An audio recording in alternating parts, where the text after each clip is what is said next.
নমস্কার বন্ধুরা, আমি রীতা। পিয়া পিএম চ্যানেলে সবাইকে স্বাগতম। চলে আসলাম আমি আজ নতুন একটা রেসিপি নিয়ে। আজ আমি বানাবো খুব সহজ পদ্ধতিতে বেগুন ডালের দুর্দান্ত একটি রেসিপি। ঘরে থাকা মশলা দিয়ে তোমরা এই দুর্দান্ত স্বাদের রেসিপিটি তৈরি করে নিতে পারো। আমার চ্যানেলে আমি চেষ্টা করি একদম খুবই সহজ পদ্ধতিতে খুবই কম সময়ে রান্না তৈরি করে তোমাদেরকে দেখাবার জন্য। আমার চ্যানেলে এরকম আরও অনেক ভিডিও আছে, তোমরা চাইলে কিন্তু দেখে আসতে পারো। আর সকল বন্ধুকে অনুরোধ করবো একটা লাইক দিয়ে আমার ভিডিওটা দেখা শুরু করো। কে কোথা থেকে দেখছো কমেন্টে বলে যাবে। এই রেসিপিটি বন্ধুরা খেতে এতটাই দুর্দান্ত হয়, ছোট থেকে বড় সবাই কিন্তু খুবই পছন্দ করবে। তুমি একদিন বানিয়ে খাওয়ালে না বারবার বানাতে হবে, এতটাই দুর্দান্ত হয় এই রেসিপিটি। আর রেসিপিটি তৈরি করার জন্য এখানে আমি কড়াইতে তেল দিয়ে দিয়েছি। তেলটা গরম হয়ে যাওয়ার পর এখানে দিয়ে দিয়েছি হচ্ছে বেগুন দিয়ে আমি এখানে একটা বড় সাইজের বেগুন নিয়েছি। বেগুনটা দিয়ে অল্প হলুদ আর অল্প লবণ দিয়ে আমি এটাকে ভেজে নেব। বেগুনটা সুন্দর একটা কালার আসা পর্যন্ত কিন্তু বেগুনগুলোকে ভেজে নিতে হবে। আর এর আগে বলে রাখি বন্ধুরা, আমি এখানে যে ডালটা ইউজ করছি ওই ডালটা আমি আগে থেকে সেদ্ধ করে নিয়েছি। ভিডিওটা বেশি বড় হয়ে যাবে, তার জন্য আমি তোমাদেরকে দেখাইনি। আগে ডালটা সেদ্ধ করে রেখে দিয়েছি একটা সাইডে। আর এখানে দেখো আমি কিন্তু বেগুনগুলোকে ভেজে নিচ্ছি খুব সুন্দরভাবে। এটা সুন্দর একটা কালার চলে আসবে। আর দেখো বেগুনগুলো কিন্তু ভাজা হয়ে গেছে খুব সুন্দরভাবে। এখন আমি বেগুনগুলোকে নামিয়ে নেব। একটা প্লেটের মধ্যে সবগুলা বেগুন আমি নামিয়ে নিচ্ছি।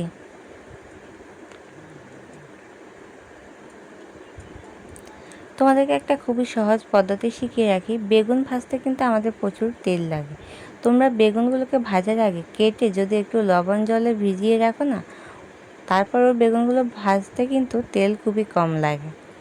আর দেখো বেগুনগুলো নামিয়ে নেওয়ার পর আমি ওই কড়াইতে আবার অল্প পরিমাণে একটু তেল দিয়ে দিচ্ছি। তেলটা দিয়ে আমি এখানে দিয়ে দিচ্ছি হচ্ছে আধা চা চামচের চাইতেও গোটা জিরেটা দিয়ে হালকা একটু নাড়াচাড়া করে নিচ্ছি, ভেজে নিচ্ছি। এরপর আমি এখানে দিয়ে দেবো হচ্ছে পেঁয়াজ। আমি এখানে একটা পেঁয়াজ কুচি দিয়ে দিয়েছি। পেঁয়াজ কুচিটা দিয়ে এটাকে আবার একটু নাড়াচাড়া করে নিচ্ছি। দেখো মেশানোর পর এখানে আমি খুব সুন্দর একটা কালার আসা 50% ভেজে নিয়ে আমি এতে কিছু মশলা অ্যাড করে দেবো। দেখো খুব সুন্দরভাবে কিন্তু এটা আমার 50% ভেজে নেওয়া হয়ে গেছে। দেখতেই পাচ্ছ পেস্টটা কত সুন্দর একটা কালার চলে। এতে এখন আমি দিয়ে দিচ্ছি হচ্ছে রসুন বাটা 1 চা চামচ, আদা বাটা 1 চা চামচ, ছোটো চা চামচে দিয়েছি। দিয়ে এখন ভালোভাবে এটাকে আবারও ভেজে নেব। মশলার কাঁচা ফ্লেভারটা যাওয়া পর্যন্ত এটাকে ভালোভাবে ভেজে নিতে হবে। একদম লো টু মিডিয়ামে রেখে কিন্তু রান্নাটা করতে হবে বন্ধুরা, নয়তো মশলাটা পুড়ে যেতে পারে। আর দেখো এটাকে 2-3 মিনিটের মতো ভেজে নেওয়ার পর এখানে আমি এক্ষেত্রে দিয়ে দিচ্ছি হচ্ছে 1 চা চামচ লবণ, দিয়ে দিব আধা চা চামচ হলুদ গুঁড়ো, দিয়ে আমি এখন দিয়ে দিব হচ্ছে আধা চা চামচ জিরে গুঁড়ো, দিয়ে দিব আধা চা চামচ ধনে গুঁড়ো, আর দিয়ে দিব হচ্ছে লঙ্কা গুঁড়ো 1 চা চামচ লঙ্কা গুঁড়ো দিয়ে দিব। টোটালি আমি এখানে আবারও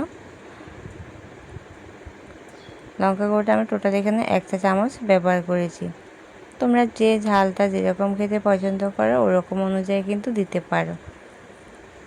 দিয়ে অল্প পরিমাণে একটু জল দিব, যেহেতু অনেকগুলো শুকনো মশলা দিয়েছি পুড়ে যেতে পারে, তার জন্য অল্প একটু জল দিয়ে ভালোভাবে নাড়াচাড়া করে মশলাটাকে খুব ভালোভাবে কিন্তু কষিয়ে নেব। আর এরপর আমি এতে দিয়ে দেবো হচ্ছে আলু। আমি এতে দিয়ে দিয়েছি হচ্ছে এখানে আলু। আমি এখানে একটা আলু দিয়েছি, তোমরা কম বেশি যেরকম তোমাদের প্রয়োজন ওরকম অনুযায়ী দিবে। দিয়ে আলুটাকে দিয়ে এটাকে একটু নাড়াচাড়া করে খুব ভালোভাবে আলুটাকে আমি আলাদা করে ভাজিনি, কেননা এই মশলার সাথে যেহেতু জল দিয়েছি আর আলুটাকে এভাবে দিলে খুব ভালোভাবে কিন্তু সেদ্ধ হয়ে গেছে। আর একটা নাড়াচাড়া করে দেখো মশলাটা কিন্তু খুবই ভাবে সুন্দর একটা কালার চলে এসেছে। আর এখন এটা আমি দিয়ে দিব সিদ্ধ করা ডালগুলো। যে ডালটা আমি সিদ্ধ করে রেখেছিলাম, এখানে আমি হচ্ছে 1 কাপ পরিমাণ ডাল নিয়েছি। ওই ডালটা আমি এখন এতে দিয়ে দিয়েছি। দিয়ে এটাকে খুব সুন্দরভাবে নাড়াচাড়া করে মিশিয়ে নিচ্ছি। মিশিয়ে নিয়ে আমি এখন এতে দিয়ে দিব হচ্ছে কাঁচা লঙ্কা।